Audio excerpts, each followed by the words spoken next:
Last week, I introduced the Nextool W4, and a lot of the comments were that it should include a scissor. And I thought, what a great opportunity to discuss not only some questions relating to this tool, but also to discuss something I'm going to call the scissor paradox, the big issue. Now, this can be applied to not just scissors, but other implements that you can find on a multi-tool, but I think it's particularly relevant when it comes to scissors, and that's what we're going to talk about today. So just a quick recap.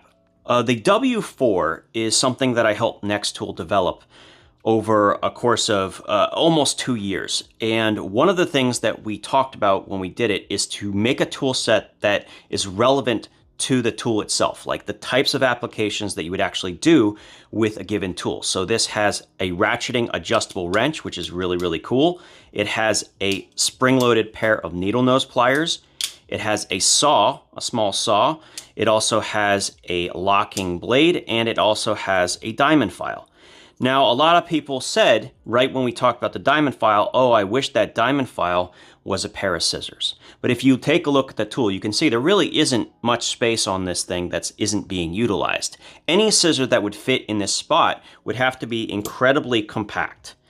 And if we're looking at scissors in the multi-tool world that are compact, we're talking about something that at best is going to do minor precision tasks, assuming that it cuts really well, like a 58mm Victorinox.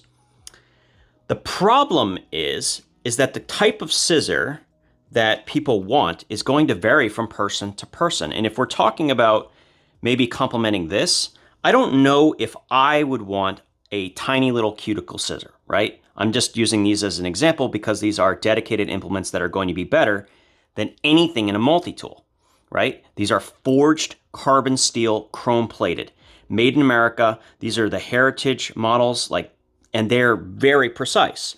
What I'm probably going to want is something akin to an electrician shear, which can cover a wide range of applications.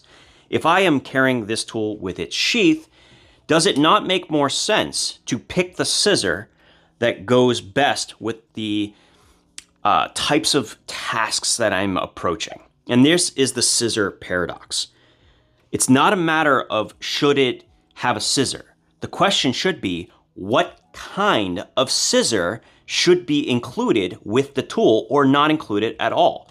Another great example of this is the Gerber Dual Force, another tool that has a very good tool set, in my opinion, but does not have a scissor. It is also a specialized tool in some ways similar to the W4. This is another great opportunity to include a scissor in the sheath. Now, this heritage, which is made by Klein as well, right here in America, there are a lot of different scissors that you could pick from. One of my favorites is the 444 safety scissor because it has no point, but still very precise at the very end of the blade and can cut basically through anything that a multi-tool scissor can and more. There are so many times when it's just better to complement the tool rather than change the implementation, making it worse. And then there's the group of people that are EDC centric, right? Like said, I would never carry something in my pocket if it didn't have a scissor. But then I have to ask you, what's your excuse not to include a small Victorinox on your keychain? Whether it's something like an Alox Classic, which I had, here you go. This is an old example of the Sentinel, but it's the same thickness. Like you could put an Alox Classic directly on your keychain. You can find them used for about $20 on eBay. Or if you want to go for a Classic X SD used, you can find one for less than $10 shipped on eBay, and they're going to be super high quality and probably last your entire life. There are times when it makes sense to include a good pair of scissors on a multi-tool. And there are multi-tools in existence that have very, very good scissors. Here's an example. This is the Roxxon Phantom. Now look at this thing. It's monstrous, right? It's spring-loaded, it's monstrous. It's bigger than the one we will find on the Leatherman Surge, both thicker and also longer cutting edge. Is this going to be the scissor you need personally? Maybe, maybe not. And that's the general issue with scissors. And this is true with a lot of implementation, but I think it's very true with this particular implement, the scissor, because if you were looking at a range of tasks from 1 to 10, where at the 1, you have very precise cutting tasks, maybe hygiene or medical related. And then on the other end, you have, the electrician shear that can cut a penny in half. That's a wide range of applications. And I'm certainly not using this for the same things as I would be using this for, right? Picking and choosing the right application, the right implement for the job. That's why even though I carry a plier-based multi-tool, I always have a 58mm Victorinox somewhere, because the scissor on this thing is basically better than anything that you could find on a multi-tool, like from Leatherman up to the Surge, right? The Surge scissor reaches a point where it can do things that even the 91mm can't. But on the flip side, this scissor that's on the Surge does a really poor job with precision cutting at the tip that you might do with something like the 58mm. And you can see the precise cutting tip on the smaller implement, and they're not the same tool. They may as well be two completely distinct different items. And that is the paradox, right? It's not a matter of whether you need or don't need a scissor. The question is, what type of scissor do you need, right? And you're probably better off with a tool that doesn't have one, whether it's the Dual Force, the W4, the Super Tool 300, the Leatherman Rebar, the Leatherman Bond, whatever size you're looking for, and then pairing it with an inexpensive keychain scissor from Victorinox. And I'm specifically using them because that scissor, the one I'm using here, is the best I've ever tested. And its quality is unrivaled in the entire industry. It's not close, by the way.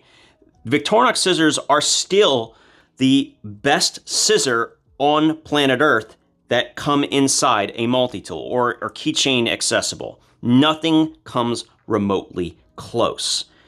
So why not just go with the right thing, right? Why not just go with the right tool? And sometimes that comes with a perfect complement. If we're talking about the Leatherman Bond, you could pair this up with a jet setter, which will also technically get through TSA, that has a small Phillips, which complements very nicely with the large Phillips. You can also have a small scissor, which complements the fact it doesn't even have a scissor. It has a diamond file, which this does not have, right? And it has a tweezer and toothpick, which this does not have. So how nice is it to have an inexpensive complement that you can separate in case you don't want to carry it? So sometimes it's worth putting things together, and sometimes it's worth not having them together because the applications are different depending on the situation. The same Leatherman Bond can be paired in a sheath with a scissor, not this one, probably the safety scissor, the 444, and now you have something that is more capable than the scissor on the Surge, right? You have a more capable scissor than that paired with an inexpensive tool, and the total cost is half of that of the Surge. And the scissor you chose is specific to the types of tasks that you might be approaching. There's one other thing I'd like to address, and it's something that drives me a bit crazy. I hear quite often people talk about using scissors to cut wire ties. That is absolutely a misuse of scissors. Now, it's true that if you have something like electrician shears, that does not give a damn, right? It could absolutely do the task, no problem. But multi-tool scissors in general, even these big ones on the Phantom, they're going to potentially get damaged if you use them on the wrong thing. Now, I actually think this will likely cut the wire ties, and we can maybe test that here in just a minute. But most of them are going to get damaged. You're going to force the blades to splay out. You might potentially damage the cutting geometry. Anytime you're using a scissor on a hard product, like something that's hard, it's going to potentially damage it. That's not always true with dedicated shears that were designed for that task in mind, being that they're solid forged carbon steel with chrome plating. Not the same kind of scissor, right? There is a better way to do this. Now let me bring in the little wiffle bat here. if you have, this is like two different potential scenarios where you have a wire tie that's loose. Obviously this is easy. You just simply slide it in, snip it, and you're good to go. But if it's around a hard surface and it's really tight like this, you can actually just grab it and twist it right off with the plier. If you have a plier-based multi-tool, you shouldn't be using a scissor to remove wire ties. Now, I'll show you something that's a little bit more difficult. Let's say, for instance, that we have a soft thing, like a bunch of cables. Now, this is actually even harder to do than if it was cables, because those actually have a solid core, so you could do things a little bit differently. Once again, it'd be easy to snip if they're loose, but if they're tight, and this is a little bit more on the difficult side, you want to tighten it all the way, like so, and then you're going to try and take it and twist, and eventually you will get it. And this isn't a really good example. I just need you to trust me when I say that this is actually not a difficult task, and you could just twist it and snap the thing off. Even if there are much heftier zip ties, and there are thicker zip ties, you should probably at some point decide to go get a pair of diagonal cutters to cut that up. These are like kind of the medium-sized zip ties. If you go bigger than that, get a specific tool for the job, right? And if you can get in there and get with the wire snips, yeah, of course, it'll work. But you definitely shouldn't be using some miscellaneous multi-tool scissor to do such a thing, because that's not what they are designed for. So please, for the love of all things in the multiverse, stop using scissors to cut wire ties unless you're trying to purposefully damage your scissor. It's a bad idea. And if you have a plier on your multi-tool, likely it will be the better implement in that particular option. Conversely, if you have hundreds of zip ties to go through, what makes more sense? Doing it with a multi-tool, or going back to your truck or wherever there happens to be a pair of diagonal cutters, come back and have it done in a matter of seconds? If you have one zip tie to work with, then it doesn't make sense to go back to your toolkit to take care of it, right? Not when you can pull up a pair of pliers, rip it off, and call it a day. If there's hundreds, if you're doing that for a living, by all means, carry the right tool for the job, or go get the right tool for the job.